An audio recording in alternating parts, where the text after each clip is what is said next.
Hello guys, आज म माइत गएको थिएँ अनि आज हजुरबाले फेरि चटपटे गराएर खाम भन्नुभयो। अनि त्यसपछि मैले चटपटे फटाफट चटपटे बनाउन लागेँ।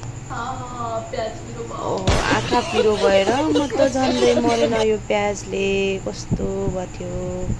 अनि मैले फटाफट चटपटे गराउँदैछु। अनि हजुरबाले उता कुर्दै हुनुहुन्थ्यो चटपटे। अनि मैले अनि यताउता गरेर अनि छिटो गरेर चटपटे बनाएँ। अनि बनाएपछि त्यहाँ हजुरबाले को आउँदै हुनुहुन्थ्यो कि, अनि उनीहरूसँग गफ लाउँदै हुनुहुन्थ्यो। अनि मैले चाहिँ चटपटे बनाएर भ्याएर अनि हजुरबालाई अनि भाइलाई अनि खेतमा आन्टी जानुभएको थियो धानको बिउ खेल्न। अनि खेतमा चाहिँ आन्टीलाई पनि लगिदिएँ।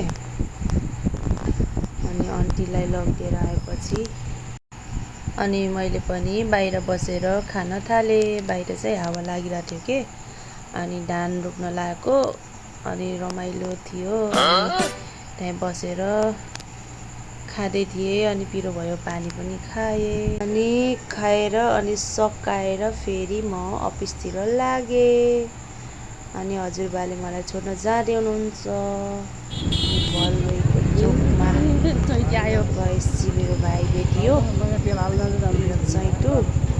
अनि त्यसपछि फेरि भाइले छोड्न गयो मलाई।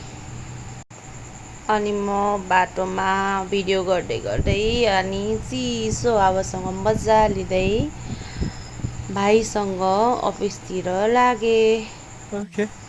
अनि यस्तो गर्मीमा अनि जङ्गलको बिच बाटोबाट यो स्कुटी अथवा बाइकमा अनि सरर हावा खाँदै हिँड्न कति मजा आउँछ के।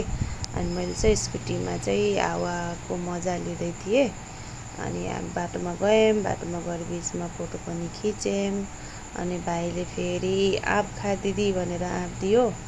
अनि त्यसपछि मैले अफिस गएर खान्छु भनेर दिएको आँप लिएर आएँ। अनि अफिस पनि आइपुगेँ। त्यसपछि मेरो ड्युटी सुरु भयो। गाइस, यहाँसम्म हेरिदिनु भएकोमा धन्यवाद।